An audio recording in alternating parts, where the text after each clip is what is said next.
I mean, they wanted us to know our roots, but I'll tell you something that's very different. And this is one thing that I love about San Antonio is that, like, you know, and times have changed too, that we can be Hispanic and it's not a big deal. Like this, we're allowed to be who we are now.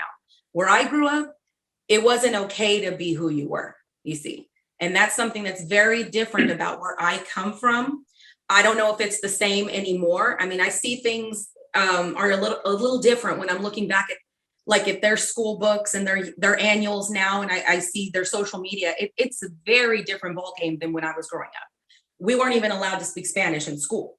You know, if you spoke Spanish or if you even had a Latino last name, I mean, you were ridiculed for those things, you know. So that's one of the things I love about living here in San Antonio now, is that I can raise my kids and they can be who they are, you know, and nobody makes fun of them or nobody, because, you know, everybody's something different, you know. And my kids, they're Native American and Latinos, so you can only imagine. Oh, Native American and Latinos? That's cool. I don't know what the good way to ask that, but like what kind of like Native American heritage, or because that My husband's Navajo. He's 100% Navajo. Wow, cool. that's awesome. Yeah. So when we do go back to New Mexico, they get to learn a little bit about where they're from. Like, you know, their grandparents do speak Navajo. They went to Navajo prep schools, and Wow. you know, they try to teach them a little bit about who they are.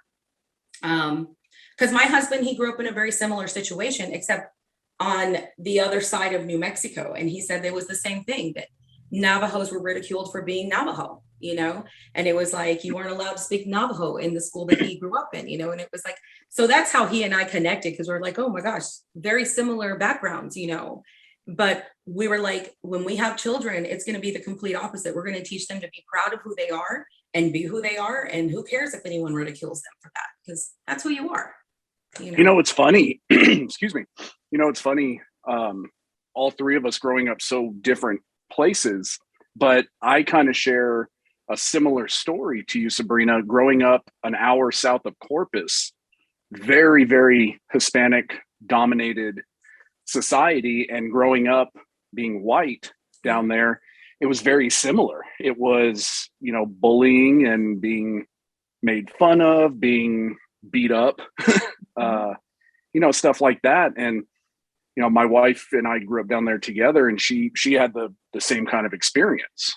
Yeah. So, you know, it's good to be able to look back on those experiences, seeing how things have changed, but also holding on to those, because it's a unique scenario a lot of times.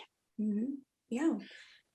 Yeah, I grew up with, it was predominantly Mexican, but was you're either poor Mexican or rich Mexican, and if you're the poor Mexican, well, we all know where you're from. From Texas. You're from Texas.